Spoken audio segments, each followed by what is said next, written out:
자, 장 마감까지 얼마 남지 않았습니다. 전문가들은 우리 시장에 대해서 어떤 전략을 세우고 있는지 확인해 보도록 하죠. 먼저 3명 전문가의 의견부터 확인해 보겠습니다. 유진투자증권 잠실지점 우원명 부지점장입니다. 화학과 철강, 기계 등 경기 민감 업종에 관심을 가져야 된다는 의견 계속해서 내고 계시죠. SK증권 팬츠클럽 윤종빈 센터장입니다. 외국인들의 글로벌 경기 회복에 베팅 중인 상황이 연출되고 있다고 보고 있고요. 경기 민감 대표주 역시 매수하자라고 밝혔습니다. 와우넷 이효근 전문가입니다. 중국 경기 모멘텀에 좀 기대를 걸어볼 필요가 있다라고 보고 있고요. 마찬가지입니다. 철강과 화학, 기계에 관심을 가져보자라는 의견입니다.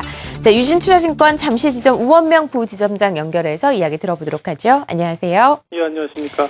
자, 오늘 보니까 많은 전문가들이 철강과 화학 이런 경기 민감주에 관심을 가지자라는 의견을 주고 있습니다. 대표적으로 왜 이런 현상이 지속되는 거라고 보시나요? 예, 지금 최근의 흐름을 보시면은 사실 선진 시장보다는 이머징 마켓 국가들이 강한 어떤 흐름을 좀 보여주고 있는데요. 아무래도 그 이면에는 이제 유럽이나 미국의 경기 호전 수혜가 우리나라를 비롯해서 이제 이머징 국가를 중심으로 해서 이어질 어떤 기대감이 작용하고 있는 것을 보여줍니다. 물론 출구 전략 논쟁이 처음 불거졌던 6월의 환경과는 다소 좀 다른 상황이라고 볼 수가 있겠는데요. 그 출구 전략에 따른 단기적인 수급 악재보다는 경기 호전에 따른 기업이 개선이라는 어떤 펀더멘탈 부분이 시장에 더 강하게 어필하는 흐름이라고 하겠습니다. 물론 이제 출구 전략이 조기 시행될 경우에는 일정 부분 외국인 자금 유출이 불가피하겠죠. 하지만은 한편으로 본다면 현재 그 2.7% 후반에서 유지되고 있는 미국채 10년물 금리 수준이 사실 이 상황에서 급격하게 상승하는 것도 이제 미국으로서는 상당히 그 용인하기 어려운 부분이거든요. 그렇기 때문에 계속해서 이제 우려가 되고 있는 출구 전략 실시에 따른 어떤 미 국채 금리의 급격한 상승과 그로 인한 어떤 이머징 마켓의 대규모 자금 유출 같은 시나리오보다는 사실 양적 완화를 하더라도 이제 축소 규모를 좀 조정한다거나 하는 방법으로 시장 충격이 좀 최소화되는 과정이 진행되지 않을까 이렇게 예상이 됩니다.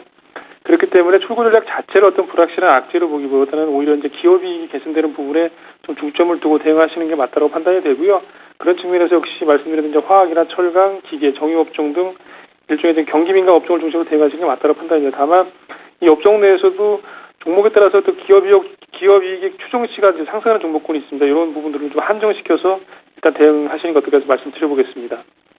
네, 유럽, 미국 경기 회복의 수혜를 입고 이머지 시장이 좀 좋은 흐름이 연출되는 만큼 경기 민감 업종에 관심을 가지자라는 의견이었습니다. 고맙습니다. 고맙습니다. 자, 나머지 3명 전문가의 의견 확인해보죠. SK증권 영업부 PAB센터 김춘석 부장입니다. 현재 이익 모멘텀이 양호한 종목으로 중기적인 시각을 갖고 접근하는 것이 필요하다라고 밝혔네요. 와우넷 김우신 전문가입니다. 수급이 좋아지는 시장이라고 보고 있습니다. 주식 비중의 확대 전략이 지속적으로 필요하고요. 해외 증시 불안 요인이 존재하지만 국내 수급이 양호하다라고 밝혔습니다. 공모 투자 비중 많이 올라와 있습니다. 64%로 제시했습니다.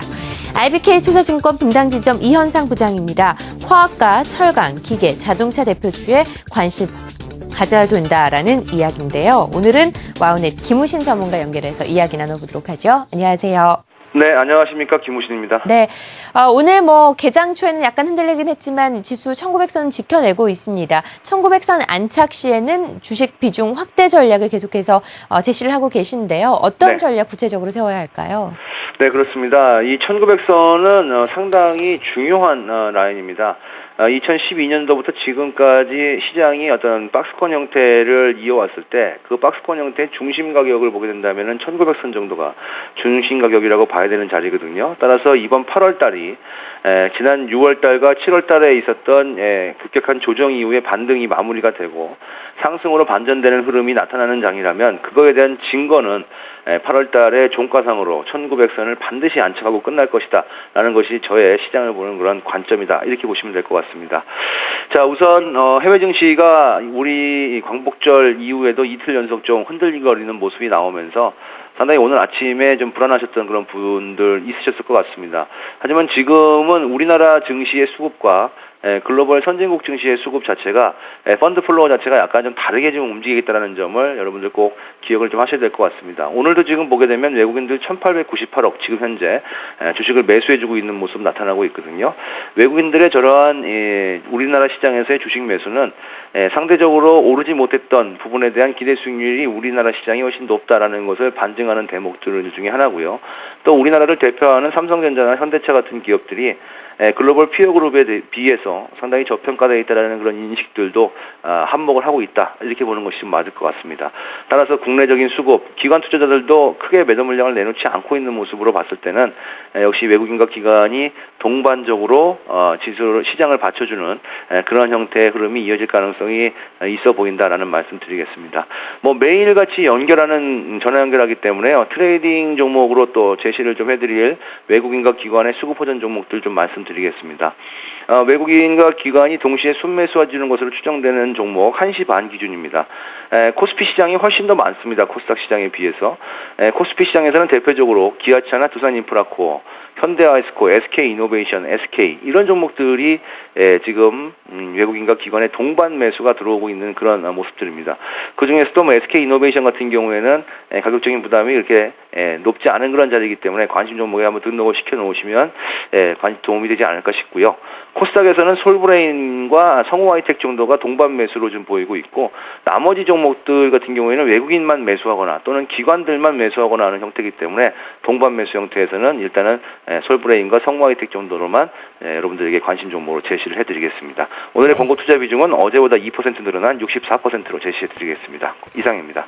네, 코스피와 코스닥의 수급이 호전되고 있는 종목에 권고 투자 비중 64%를 제시했습니다. 와우넷 김우신 전문가였습니다. 고맙습니다. 고맙습니다.